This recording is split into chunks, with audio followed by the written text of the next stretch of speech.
Hello friends, आज हम लोग आपका कार्ड्स जो है हमारा डिजिटल बैंकिंग प्रोडक्ट, उसी में हमारा जो है कार्ड्स जो हमारा ऐड हुआ है वो हम डिस्कस करने वाले हैं। ठीक है, हमारा अगला टॉपिक है कार्ड्स।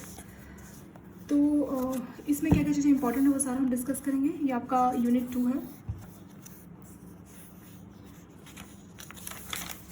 सो इसमें एक लाइन बोली है कि use of non cash as a mode of payment is as old as 5000 years. मतलब बहुत साल पहले भी ऐसा हुआ करता था कि जो कैश है उसका यूज़ नहीं होता था, मतलब नॉन कैश वे में ही ट्रांजेक्शन की जाती थी।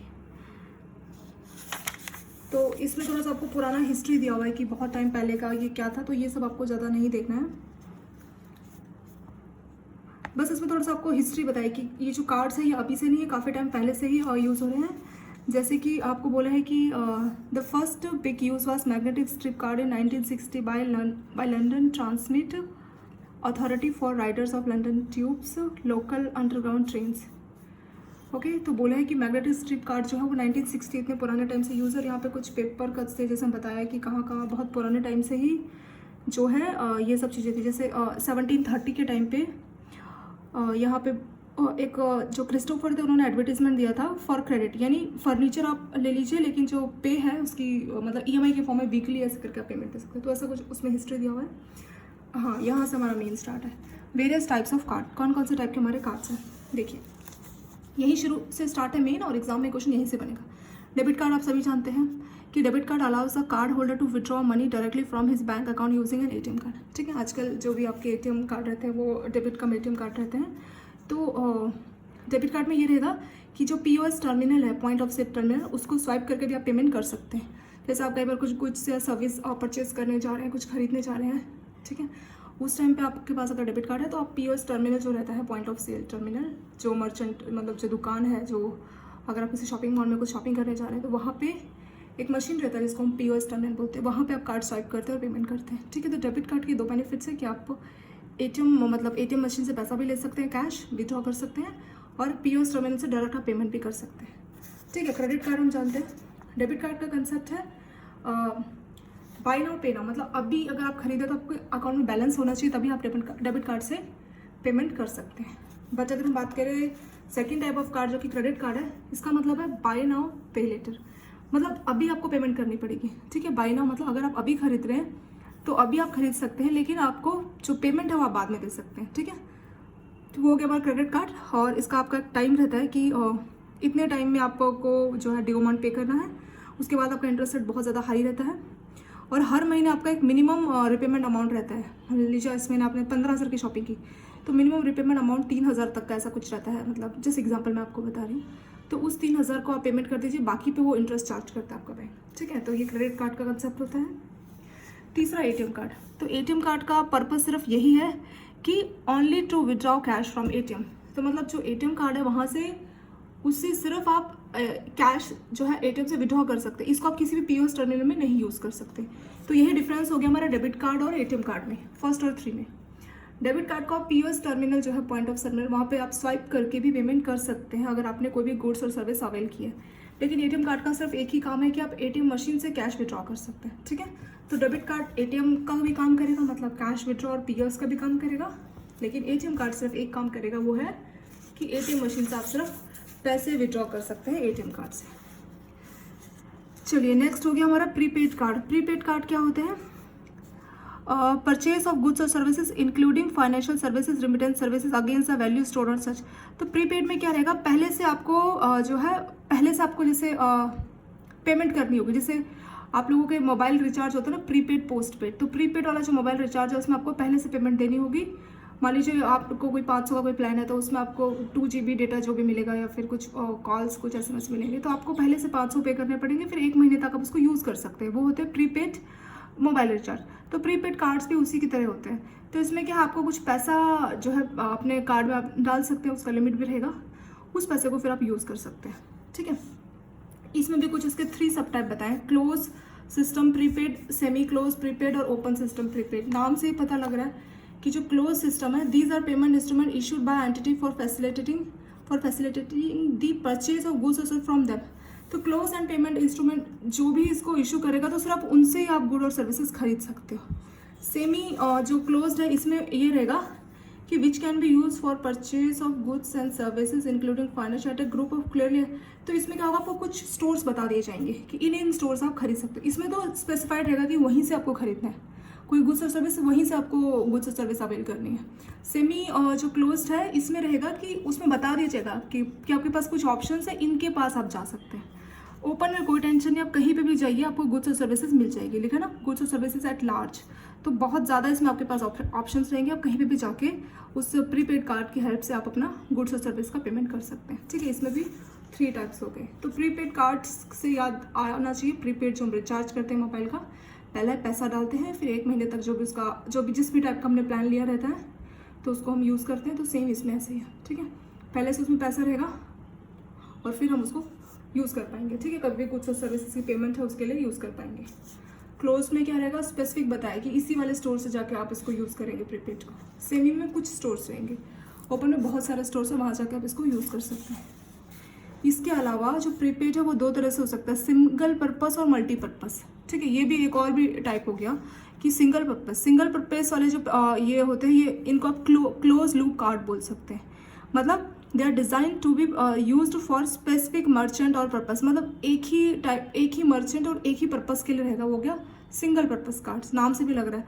मल्टीपर्पस जो कार्ड होंगे इसको आप ओपन लूप बोल सकते हैं। क्लोज लूप मतलब बंद की, उसी मर्चेंट के पास ही आप जाइए, उसी पर्पस के लिए जाइए, तभी ये कार्ड यूज़ होगा। और मल्टीपर्पस है कि आप एक से ज़्यादा पर्पस मतलब with the logo of bank issuers and card network. तो इस वाले में क्या रहेगा, बैंक का लोगो रहेगा जो कि कार्ड इशू कर रहा है। ठीक है, और जो कार्ड एसोसिएशन के जो नेटवर्क है वो रहेगा।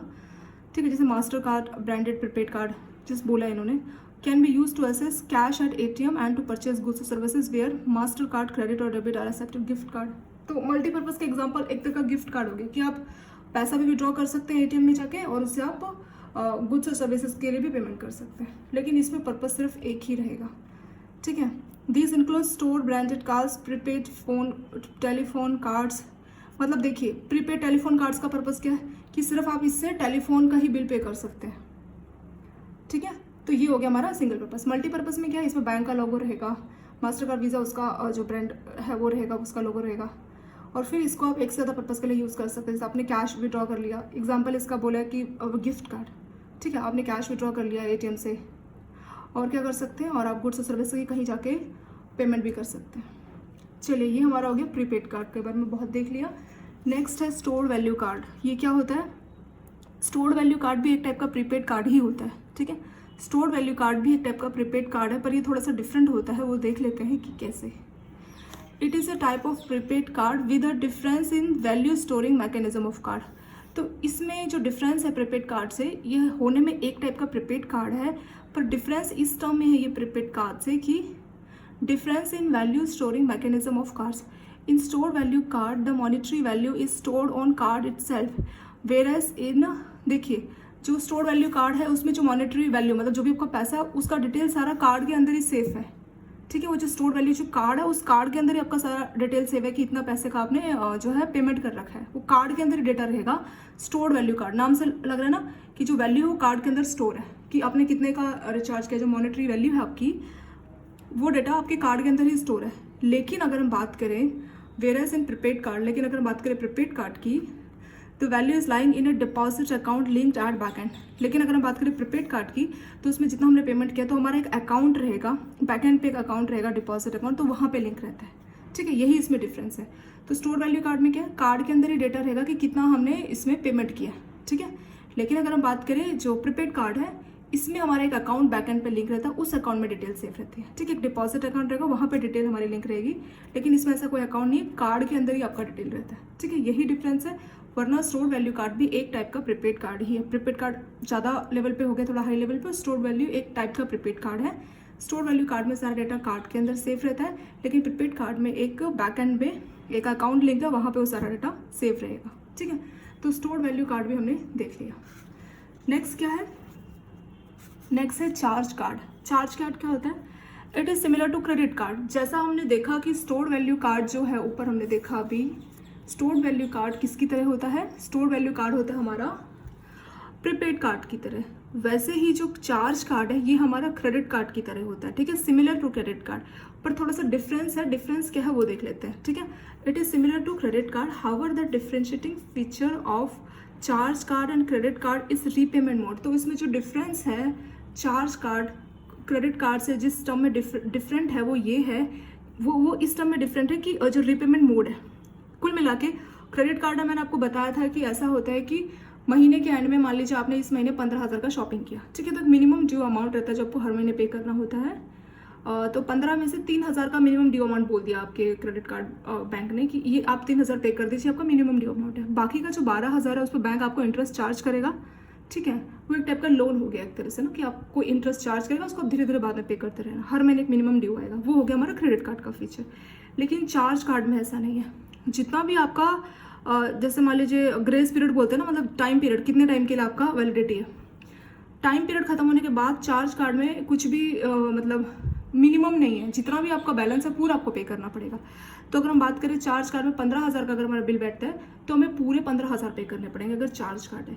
लेकिन अगर क्रेडिट कार्ड है तो हर बैंक ने क्रेडिट कार्ड के लिए बना रखा है कि एक मिनिमम अमाउंट ड्यू। तो क्रेडिट कार्ड होता तो सिर्फ 3,000 पे करने पड़ते, बाकी 12,000 में इंटरेस्ट देना पड़ता, ठीक है। वो ऐसा नहीं कि वो नहीं पे करना, वो भी पे करना, उस पर इंटरेस्ट देना होता, तो धीरे धीरे पे कर सकते हैं। लेकिन चार्ज कार्ड में ग्रेस पीरियड खत्म होते ही जितने का आपका बिल बना टोटल आपको पे करना पड़ेगा, ठीक है, वही डिफरेंस है। तो चार्ज कार्ड में पूरा पेमेंट आपको करना पड़ेगा, उसमें कुछ भी मतलब इंटरेस्ट की फॉर्म में कुछ आपको कंसेशन मिलेगा ऐसा कुछ नहीं है। लेकिन क्रेडिट कार्ड में ऐसा है, वही बोला ना, whereas a credit card holder allows to repay the used value in full or in part। या तो पूरा पे कर सकते हैं कुछ अमाउंट, जिसको हमने मंथली मिनिमम रिपेमेंट बोला, जो मैंने आपको बोला 3,000 ना। In a charge card the user has to repay the entire users amount at one go, मतलब एक ही बार में आपको पूरा पे करना पड़ेगा at the end of allowable grace period. Grace period मतलब कुछ हमें टाइम पीरियड मिलता है ना, जैसे हम क्रेडिट कार्ड से क्या करते हैं, कुछ शॉपिंग करते हैं तो ऐसा थोड़ी कि कल से हम पे इंटरेस्ट लगेगा। बैंक एक टाइम देता है, मान लीजिए 1 मंथ का अगर आपको टाइम दिया, या डिपेंड करेगा बैंक टू बैंक, तो 1 मंथ के बाद अगर आप नहीं पे करते तभी तो बैंक आपसे इंटरेस्ट लेता है। क्रेडिट कार्ड में चार्ज में भी ऐसे ही होता है। तो वही उसमें बोला है कि जो आपको ग्रेस पीरियड खत्म होने के बाद आपको पूरा अमाउंट पे करना पड़ेगा अगर आपके पास चार्ज कार्ड है। लेकिन अगर आपके पास क्रेडिट कार्ड है तो कुछ ही अमाउंट पे करना पड़ेगा। चलिए ये हमने बहुत अच्छे से देख लिया। नेक्स्ट आता है हमारा वर्चुअल कार्ड। वर्चुअल कार्ड क्या होता है, देखिए जो कार्ड है उसमें भी कस्टमर को रिस्क रहता है। किस चीज़ का रिस्क है कार्ड में भी कस्टमर को इस टाइप का रिस्क है कि उनका कार्ड जो फिजिकल कार्ड है वो कहीं चोरी ना हो जाए, उस बात का भी खतरा है। या स्किमिंग या फिशिंग किसी टाइप की इस तरह की काउंटरफिट इस तरह की कोई एक्टिविटी ना हो जाए, तो ये थोड़ा सा रिस्की रहता है। जो फिजिकल कार्ड है वो थोड़ा सा रिस्की रहता है। तो वर्चुअल डेबिट क्रेडिट या प्रीपेड कार्ड ये ज़्यादा सिक्योर है। ये होते क्या है, virtual debit credit prepaid card is a, यहाँ से देखिए ये क्या है, ये क्या करते हैं, रैंडमली जनरेटेड कार्ड नंबर। तो इसमें क्या रहेगा कि कार्ड नंबर आपका रैंडमली जनरेट रहेगा, ठीक है, associated with users actual card for use online. तो जब भी आप ऑनलाइन उसको यूज़ कर रहे हैं तो बार बार आपका जो कार्ड नंबर है वो रैंडमली जनरेट होगा, ठीक है, और वो आपका जो एक्चुअल कार्ड है वो उससे लिंक रहेगा। किसकी बात हो रही है, ये वर्चुअल कार्ड की बात हो रही है। डिपेंड करेगा कि कार्ड इश्यूर कौन है। The customer may be able to set a maximum limit, मतलब वो अपने कार्ड पे एक लिमिट ही बता सकता है कि मेरा वर्चुअल कार्ड पे इतने का लिमिट होना चाहिए। And number of uses for virtual card therefore protecting the user while transacting using it to the online merchant it works no different from other one. तो जो ऑनलाइन मर्चेंट है उसको कोई फर्क नहीं पड़ेगा, उसके लिए जैसे कन्वीनियंट कार्ड है वैसा ही है, पर ये जो हमारा कस्टमर है उसके लिए ज़्यादा सिक्योर है। डिपेंड करते हैं कि वर्चुअल कार्ड कौन इशू कर रहा है, वो उस हिसाब से अपना मैक्सिमम लिमिट और कितना वो यूज़ करना चाहेगा, मतलब कितने बार वो ट्रांजेक्शन करना चाहेगा इस वर्चुअल कार्ड से, वो सब भी सेट करवा सकता है। तो इसमें क्या रहेगा, वर्चुअल कार्ड में रैंडमली जनरेटेड कार्ड नंबर रहेगा और ये हमारा जो एक्चुअल कार्ड है उसी से लिंक रहेगा, ठीक है। होने में तो हमारा एक्चुअल कार्ड है उसी से लिंक रहेगा, पर उसका जो नंबर है वो रैंडमली जनरेट होकर साइट पे वैसे जाएगा और उस तरह से इसमें जो है पेमेंट होगी, ठीक है। The issuer would notify the account holder purchaser of virtual card in a safe और सिक्योर मैनर। तो ये सारी इन्फॉर्मेशन आपका इश्यूअर देगा, आपका जो इश्यूअर है, आपका कार्ड इश्यूअर बैंक है वो देगा। कार्ड होल्डर का नेम क्या है, कार्ड नंबर क्या है, एक्सपायरी डेट क्या है और CVV नंबर जो है, ठीक है, कार्ड वेरिफिकेशन डेटा नंबर। तो ये सारा डेटा आपको कार्ड जो आपका वर्चुअल कार्ड इश्यूअर बैंक है वो आपको ये सारा डेटा देगा और उसको यूज़ कर सकते हैं। चलिए ये सारे हमने 5-6 टाइप के कार्ड्स देख ली। अभी नेक्स्ट है हमारा बेनिफिट्स, कि कस्टमर को क्या बेनिफिट हुआ इस कार्ड का। सबसे पहला कन्वीनियंस, ठीक है। बहुत सिंपल है, सेव है कस्टमर के लिए, आसानी से वो कहीं पे भी कुछ परचेज कर सकते हैं, पॉइंट ऑफ सेल टर्मिनल में स्वाइप करके अपना काम कर सकते हैं आसानी से, ठीक है। तो ये बहुत ज़्यादा कन्वीनियंट है कस्टमर के लिए। फ्लैक्सिबिलिटी, अलग अलग रिक्वायरमेंट के हिसाब से अलग अलग कार्ड है। जैसे हमने देखा ना, चार्ज कार्ड, क्रेडिट कार्ड, जो कस्टमर थोड़ा सा EMI चाह रहे हो, मतलब कुछ जो पूरे की शॉपिंग की लेकिन कुछ अमाउंट ही पे करके बाकी पे इंटरेस्ट पे करना चाहे, उनके लिए क्रेडिट कार्ड है। जो पूरा अमाउंट मंथ एंड में पे कर देना चाहे, उनके लिए चार्ज कार्ड है, ठीक है। तो फ्लैक्सिबिलिटी, जिस हिसाब से रिक्वायरमेंट उस हिसाब से कार्ड्स अवेलेबल है। Next, control. तो कस्टमर अपनी ट्रांजेक्शन हिस्ट्री चेक कर सकता है कि मैंने कहाँ कहाँ पे कितना खर्चा किया, तो उसको मॉनिटर भी कर सकता है और फिर अपने जो एक्सपेंसेस है उस खर्चे पे कंट्रोल भी कर सकता है। अक्सर ऐसे भी होता है, आपके पास अगर कैश रखा है, आप मार्केट में खरीदने गए, आपको नहीं याद रहता कि आपने कहाँ कितना पैसा खर्चा किया। आप अपना सोचेंगे भी तो आपको नहीं इतना याद रहता कि कहाँ कितना खर्चा हुआ, तो आइडिया नहीं है। मतलब अगर आपके पास कैश है तो खर्च हो ही जाता है। लेकिन अगर बात करें आपने कुछ ऑनलाइन शॉपिंग की, तो आप अपना ट्रांजेक्शन हिस्ट्री अपना चेक कर सकते हैं कि मैंने कहाँ कहाँ कितना खर्चा किया, तो अपने आप पे इस तरह से कंट्रोल भी रख सकते हैं, ठीक है। अपने आप को ज़्यादा खर्चा करने से आप रोक सकते हैं, अपने आप को कंट्रोल कर सकते हैं। सिक्योरिटी, कैश ले जाना बहुत रिस्की रहता है, सेफ़ नहीं है। अगर मान लीजिए आपको 1 लाख का 2 लाख का कुछ सामान खरीदना है, तो वो इतना ज़्यादा कैश सेफ नहीं रहता। लेकिन अगर बात करें कार्ड की, तो कार्ड ज़्यादा सिक्योर है, ठीक है। तो इसीलिए सिक्योरिटी एक और फीचर हो गया। चलिए, कार्ड्स में आपका क्वेश्चन क्या आ सकता है एग्जाम में, ये जो अलग अलग टाइप के कार्ड है, बस इसके फीचर जो आपको है मालूम होने चाहिए, ठीक है। अभी तक में इंपॉर्टेंट सिर्फ कार्ड्स है कि और चार्ज कार्ड का क्या होते हैं या वर्चुअल कार्ड का, बस इसके फीचर्स आपको मालूम होने चाहिए कि क्या होते हैं। एक नंबर का ऐसे ही क्वेश्चन बनेगा इसमें से ज़्यादा कुछ डिटेल में नहीं देखना। नेक्स्ट आता है हमारा PCI DSS। क्या होता है ये? देखिए, data security standard payment card industry, इसके बारे में पढ़ रहे हैं। PCI DSS, PCI security standard is a global organization. ये क्या है? एक ग्लोबल ऑर्गेनाइजेशन है which maintain, evolves and promote payment card industry standard. तो जो भी पेमेंट कार्ड है, पेमेंट कार्ड जो इशू कर रहे हैं, जो इंडस्ट्री है पेमेंट कार्ड इंडस्ट्री, उसके लिए स्टैंडर्ड बताती है for the safety of card holder data across the globe, कि जो भी कार्ड होल्डर का डेटा है वो सेफ रहे अक्रॉस द ग्लोब, तो उसके बारे में ही बताती है। PCI DSS स्टैंड्स फॉर, उसका फुल फॉर्म बताया, payment card industry data security standard. मतलब जो पेमेंट कार्ड इंडस्ट्री है उसका जो डेटा है वो सिक्योर रहे, उसके लिए स्टैंडर्ड बताती है, ठीक है। और ये वर्ल्ड वाइड स्टैंडर्ड बताती है, that was set up to help business process for card payment securely and reduce card fraud. तो कार्ड का पेमेंट सिक्योरली और कार्ड फ्रॉड जो है वो ना हो, तो उसके लिए ये चीज़ें बताती है। तो उन्होंने बहुत सारे जो है रिक्वायरमेंट बताई है कि कैसे सिक्योरिटी बनाए रखे, तो उसके लिए इन्होंने बहुत सारे गोल बताए क्या क्या होने चाहिए, ठीक है। इन्होंने बहुत सारी चीज़ें बताई, तो आप एक एक लाइन में देख सकते हैं। अभी एग्जाम में क्वेश्चन इसमें से ज़्यादातर आपका यही आ सकता है कि इसका फुल फॉर्म क्या है, ठीक है। तो payment card industry data security standard पर ये क्या क्या चीज़ें करते हुए भी देख लेंगे, किस किस टाइप के इन्होंने स्टैंडर्ड बताए हैं। तो build and maintain a secure network and system, की जो है जो भी बैंक है उन सबको कैसा करना है कि सिक्योर नेटवर्क सिस्टम बिल्ड और मेंटेन करना है, ठीक है, ताकि किसी भी टाइप से हैकिंग ना हो सके, किसी भी कार्ड के डेटा को ऑनलाइन हैकिंग किसी टाइप की ना हो।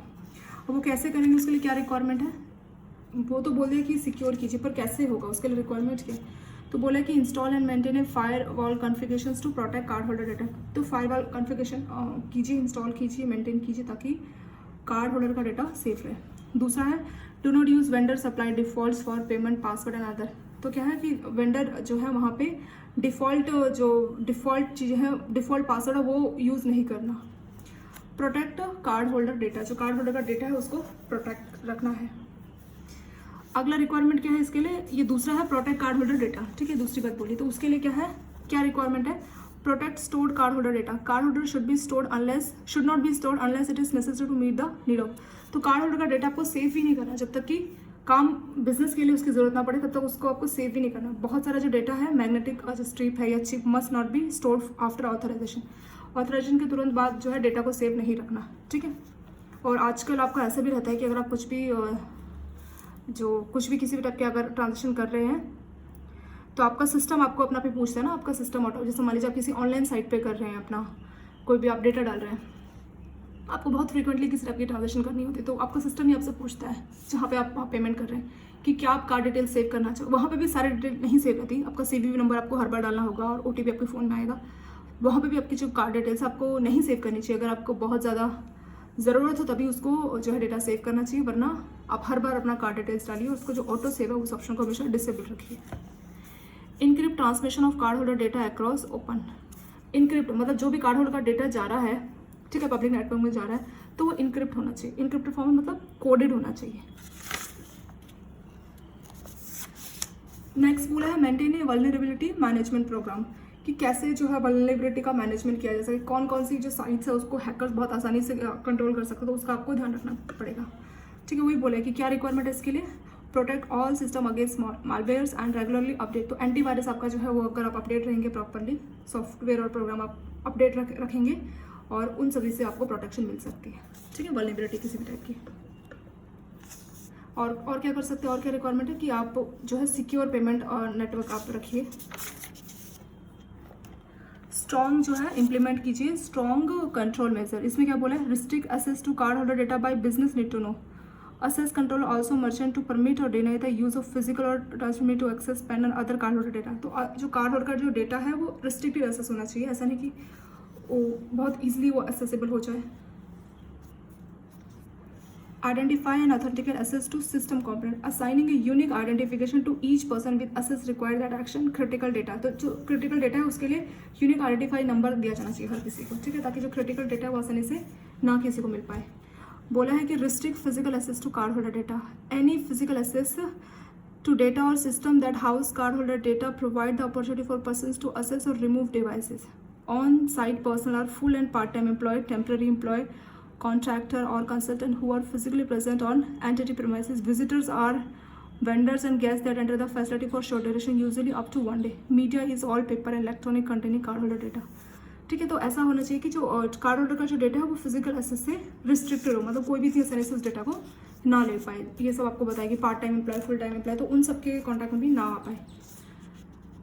नेक्स्ट है regular monitor and test network. तो आपका जो भी नेटवर्क है उसको प्रॉपरली आपको मॉनिटरिंग करनी है और उस नेटवर्क को प्रॉपर टाइम टू टाइम और देखते रहना कि हमारे जो भी नेटवर्क है उसको प्रॉपर रेगुलरली उसके सिस्टम और प्रोसेसेस कैसे काम करें, तो रेगुलर आपको उसकी टेस्टिंग भी करनी होगी। नेक्स्ट बोला है maintain and information security policy. Information security आपको पॉलिसी बनानी पड़ेगी।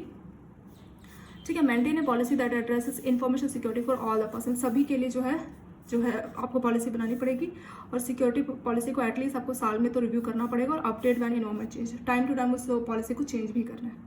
ठीक है, तो यही सब था। और इसमें से क्वेश्चन आपका क्या पूछा जा सकता है, ये जो हमने हेडिंग पढ़ी इसमें से 1-2 लाइनें आ सकती हैं, 2-4 लाइनें पूछ लेंगी कौन कौन सी चीज़ें हैं। तो बस आप हेडिंग देख लीजिए, इतना काफ़ी रहेगा आपके लिए। रिक्वायरमेंट नहीं, सिर्फ हेडिंग। ठीक है, रिक्वायरमेंट तो आप एक लाइन में देख सकते हैं कि इन्फॉर्मेशन सिक्योरिटी के लिए क्या है, तो आप पॉलिसी बना सकते हैं और हर साल उसको चेंज कर सकते हैं। बस इतना आपको याद रखना, इतना ज़्यादा डिटेल में आपको नहीं जाना है। और इसका फुल फॉर्म बहुत पूछते हैं कि जो भी हम डिटेल पढ़ रहे हैं, payment card industry data security centre. ठीक है, इसका जो हमने फुल फॉर्म पढ़ा था ना, PCID, payment card industry data security standard, ये आपको फुल फॉर्म याद होना चाहिए। ये क्वेश्चन पूछने का बहुत चांस है। चलिए, ये वाला हो गया। नेक्स्ट हेडिंग है आपकी मैग्नेटिक स्ट्रिप कार्ड और EMV टेक्नोलॉजी। ये बहुत इंपॉर्टेंट है, इसमें से आपका क्वेश्चन आ सकता है। देखिए, ये डायग्राम्स आपको मैं बताती हूँ। यहाँ पे है हमारा मैग्नेटिक स्ट्रिप कार्ड, जिसमें ब्लैक कलर का ऐसा पूरा स्ट्रिप रहता है। ठीक है, ये होगा ना EMV टेक्नोलॉजी। EMV टेक्नोलॉजी आपको यहाँ पर गोल्ड कलर का यहाँ पे छोटा सा मतलब चिप टाइप आपको मिलेगी ना, ये हो गया हमारा EMV। इन दोनों में डिफरेंस क्या है, डिफरेंस देखते हैं और मैं आपको बताऊंगी कि क्या दोनों में डिफरेंस है एक्जैक्टली। तो जो मैग्नेटिक स्ट्रिप कार्ड से अगर आप कोई पेमेंट करते हैं, पहले सारे के सारे जो ATM कार्ड थे वो सब मैग्नेटिक स्ट्रिप थे, पर इसमें बहुत ज़्यादा डेटा का क्लोनिंग होने का बहुत चांस था, मतलब बहुत आसानी से डेटा चोरी होने का चांस था। तो ये बोल सकते हैं कि ये बहुत रिस्की था, हैकर्स के लिए बहुत इजी था आसानी से आपके डेटा को हैक कर लेना। ठीक है, ये बहुत रिस्की है, मतलब कोई भी आपके डेटा का क्लोनिंग कर सकता था, इसमें ज़्यादा मुश्किलें नहीं थी। पर बात करें इसकी EMV टेक्नोलॉजी, ये बहुत ज़्यादा हाई लेवल का आप बोल सकते हैं, इतना ईजी नहीं है इसको ब्रेक कर पाना। ठीक है, ये इनक्रिप्टेड फॉर्म में है और ये बहुत ही, ये जो चिप है यहाँ पे गोल्ड चिप, तो इसमें आपका सारा डेटा इनक्रिप्टेड फॉर्म में है। और ये कैसे, इसका मैकेनिज्म में क्या डिफरेंस है वो हम डिस्कस करते हैं, तब आपको समझ में आ जाएगा कि ये जो है इतना ज़रूरी क्यों है। 2019 के बाद से बोले थे ना कि मैग्नेटिक वाले कार्ड नहीं चलेंगे, अब तो खैर नहीं काम में है ये सब, पर क्यों इससे ये आया था वही सब अब डिस्कस करना पड़ेगा। मैग्नेटिक स्ट्रिप कार्ड और EMV। तो EMV जो कार्ड है, EMV technology, EMV chip card, EMV का फुल फॉर्म हो गया यूरोपे मास्टर एंड वीज़ा। ठीक है, अभी आपका जो रुपये है वो भी काम करता है। ये सब क्या है, ये पेमेंट नेटवर्क है ना, यूरोपे मास्टर कार्ड और वीज़ा, ये सब पेमेंट नेटवर्क है। तो उन्होंने मिलकर ये EMV टेक्नोलॉजी के लिए बोला। अब इसमें ये जो हमारा EMV टेक्नोलॉजी का जो चिप है उसमें वो हमारा रुपये जो कार्ड है, जो कि NPCI के द्वारा बनाया गया रुपये कार्ड, वो भी काम करता है। ठीक है, अभी EMV टेक्नोलॉजी में EMV रुपये कार्ड भी है। डिफरेंस देखते हैं कैसे होता था। जब भी आपके पास मैग्नेटिक स्ट्रिप कार्ड था तो आप किसी भी ATM में जाके अगर आप ट्रांजेक्शन करते थे तो क्या होता था एग्जैक्टली, मान लीजिए आपने ये कार्ड अपना स्वाइप किया वहाँ पे, ठीक है, ATM मशीन में आप गए, आपने वहाँ पे अपना कार्ड वहाँ पे, तो इसमें क्या होता है कि जो डेटा है वो स्टैटिक रहता है। स्टैटिक मतलब हर बार ये आपका जो डेटा रहेगा, आपकी जो भी अकाउंट का डेटा है, आपका अकाउंट नंबर, आपकी जो भी डिटेल्स है, कितना बैलेंस है वो सारा, तो हर बार जब भी आप ट्रांजेक्शन करते थे तो ये क्या करता था कि हर बार डायरेक्टली बैंक के कॉन्टैक्ट में आता था, ऑनलाइन हर बार ये आपके बैंक के कॉन्टैक्ट में आता था। और कुछ देर के लिए, मतलब आपने 1 मिनट या 2 मिनट किया तो 1-2 मिनट के लिए आपका जो डेटा है वो डायरेक्ट बैंक के साथ सेफ रहता था। तो कोई अगर हैकर्स है उस टाइम पे जब आप ट्रांजेक्शन कर रहे हैं और जब ये आपका जो डेटा है ये रियल टाइम बेसिस पर आपके बैंक के साथ डेटा शेयर करके ही आपको डेटा मिल रहा है इस वाले में, ठीक है, तो जो डेटा है वो हैकर्स के लिए चोरी करना बहुत आसान है, क्योंकि उस 2 मिनट में जो आप ट्रांजेक्शन कर रहे हैं और इसने डेटा डायरेक्ट बैंक के साथ और रियल टाइम बेसिस पे जो डेटा है बैंक से ले रहा है, उस टाइम पर अगर कोई हैकर्स उस साइट पे जाता है तो हैकर्स आपका जो है आसानी से हैक कर सकता है। ये रिस्क हो गया इसमें, ठीक है, तो ये हैकर्स के लिए बहुत ईजी है और इसको क्लोनिंग करना भी बहुत ईजी है। इसमें क्या है, ये स्टैटिक मेथड पे काम करता है, ये डायनेमिक पे काम करता है। डायनेमिक का मतलब क्या हुआ कि आपने अगर आप ये वाला कार्ड यूज़ कर रहे हैं तो जब भी आप कोई भी ट्रांजेक्शन करेंगे EMB वाले में, तो हर बार ये नया कोड जनरेट करता है। कौन? EMB हर बार ये नया कोड जनरेट करता है और वो कोड वेरीफाई होता है आपके पिन नंबर से, ठीक है, जब आपका पिन है वो वेरीफाई करोगे तो आपने पहली ट्रांजेक्शन की तो ये फिर एक कोड जनरेट करेगा, फिर दूसरी ट्रांजेक्शन की, तो हर बार ये नए नए कोड जनरेट करता है। ये इसमें ऐसा नहीं है, स्टैटिक मेथड पे काम करता है, ये डायनामिक पे, ठीक है, तो हर बार नया कोड जनरेट करेगा और वो कोड जो भी जनरेट करेगा ट्रांजेक्शन के लिए कोड, वो हर बार वेरीफाई किया जाएगा आपके पिन नंबर द्वारा, तभी वो कोड को पूरा मतलब कंप्लीट बना जाएगा। इसमें ऐसा नहीं है, स्टैटिक है तो हर बार जो है सेम टाइप का आप बोल सकते हैं कि सेम टाइप के कोड पे काम करता है हमेशा। किसी ने वो कोड अगर ब्रेक कर लिया तो आपका कार्ड में एंट्री करना बहुत ईजी हो जाएगा, ठीक है, आपकी कार्ड डिटेल्स को आसानी से क्लोनिंग। पर इसमें नहीं, इसमें हर बार ये नया कोड जनरेट करता है हर ट्रांजेक्शन के लिए, और वो आपके पिन नंबर, जो भी आपका पिन नंबर है उससे एंटर करता है, तब वो आपका कोड वेरीफाई होता है। तो कुल मिला के कि इसमें जो है ये डायनामिक मेथड पे काम करता है, तो हर बार नया कोड जनरेट हो रहा है, ठीक है। ये आप इसको ऐसे समझ सकते हैं मैग्नेटिक और EMB को, कि मैग्नेटिक मतलब जब भी कोई ट्रांजेक्शन करते हैं तो हर बार आप सेम पासवर्ड यूज़ कर रहे हो, गया मैग्नेटिक। ये EMB वाले हो गया कि जब भी आपको ट्रांजेक्शन करते हो तो हर बार आपको नया पासवर्ड यूज़ करना है, तो हर बार आप सेम पासवर्ड यूज़ कर रहे हैं, किसी को आपको पासवर्ड पता लग गया तो वो अगली बार ट्रांजेक्शन कर सकता है। इसमें ऐसा नहीं है, ठीक है, तो ये जिसमें आपको एग्जांपल दिया है पासवर्ड वाला, ये जस्ट एग्जांपल समझने के लिए, पर इसमें हर ट्रांजेक्शन के लिए नया कोड जनरेट होता है और वो आपके जो है पिन नंबर, आप अपना पिन पुट करते हैं ATM का तो उससे वेरीफाई होता है, तभी वो ट्रांजेक्शन कंप्लीट होती है। इसमें ऐसा नहीं है, इसमें जो है सेम कोड आप बोल सकते हैं या स्टैटिक मेथड पे काम करता है, और जब भी कोई ट्रांजेक्शन होती है तो रियल टाइम बेसिस पर आपको बैंक के इंटरेक्शन में आता है। इसमें ऐसा नहीं है, इसमें आपकी जो कार्ड की सारी डिटेल्स रहेगी वो आपका जो चिप है, चिप में ही रहता है, मतलब ये जो हमारा गोल्ड चिप रहेगी उसके अंदर ही सारा डेटा रहेगा, तो रियल टाइम बेसिस पे बैंक के साथ नहीं करता, पर वो जो कोड जनरेट करता है इनक्रिप्टेड फॉर्म में कोड जनरेट करता है, उसके थ्रू उसको ट्रांजेक्शन का मतलब आपके अकाउंट की डिटेल वो सब पता लग जाती है, ठीक है, और हर बार ये नया कोड जनरेट करता है। यही इन दोनों में डिफरेंस है, ठीक है। सारा कुछ इसमें वही सब लिखा हुआ है, यूरोपे, मास्टर कार्ड, वीज़ा, ये सारा कुछ, और डिफरेंस ही मैंने आपको बता दिया, दोनों में डिफरेंस क्या है। और जो EMB कार्ड है, तो जब भी आप ATM कार्ड में अगर आप EMB वाला कार्ड डालते हैं तो ये पूरा आप कार्ड जो है सिस्टम के अंदर इंसर्ट करते हैं और फिर जैसे आपका ट्रांजेक्शन पूरा हो जाए तब आप उस कार्ड को वापस ले जाते हैं। इसमें ऐसा नहीं, आप स्वाइप करके भी अपनी ट्रांजेक्शन कर सकते हैं। ये हो गया। चलिए अभी नेक्स्ट है NFC based tap and go. ये क्या चीज़ है? NFC का फुल फॉर्म देखेंगे क्या है। NFC का फुल फॉर्म है नियर फील्ड कम्युनिकेशन, ठीक है। ये क्या टेक्नोलॉजी है? नियर फील्ड कम्युनिकेशन ये ऐसी टेक्नोलॉजी है available for short distance electronic data. तो शॉर्ट डिस्टेंस, वो शॉर्ट डिस्टेंस क्या है? 10 सेंटीमीटर का डिस्टेंस, ठीक है। 1 सेंटीमीटर बहुत छोटा होता है, तो 10 सेंटीमीटर के डिस्टेंस में ही ये नियर फील्ड कम्युनिकेशन वाली टेक्नोलॉजी काम कर सकती है। इसमें क्या है, आपका जो डिवाइस रहेगा, ये देखिए यहाँ डायग्राम सबको समझ में आएगा।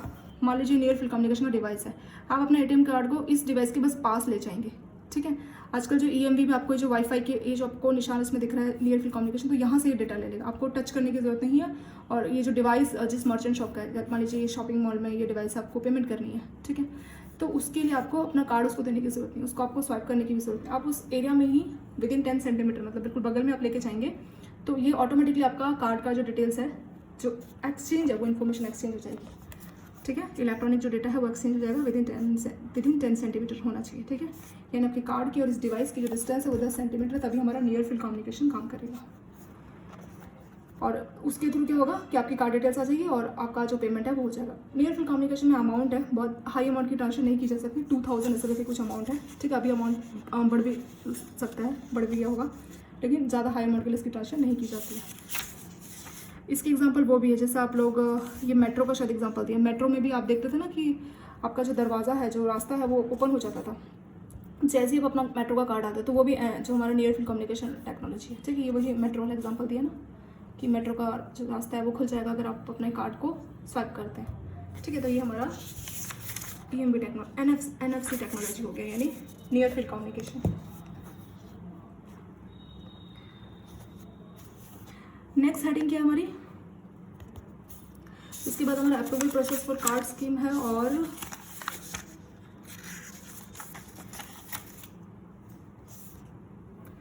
ठीक है, इसके बाद आपका थोड़ा सा टॉपिक और बचा हुआ है, तो मेरे को लगता है कि 10 मिनट का वीडियो और बनेगा। ठीक है, आपका ये मैं पार्ट 1 कंप्लीट करती हूँ, पार्ट 2 में मैं आपको आगे से और 2-4 टॉपिक और इस चैप्टर के बचे हैं तो वो मैं आपको पार्ट 2 में बताऊँगी। ठीक है, आप उसके ऊपर देख लीजिए, और thank you so much for watching this video.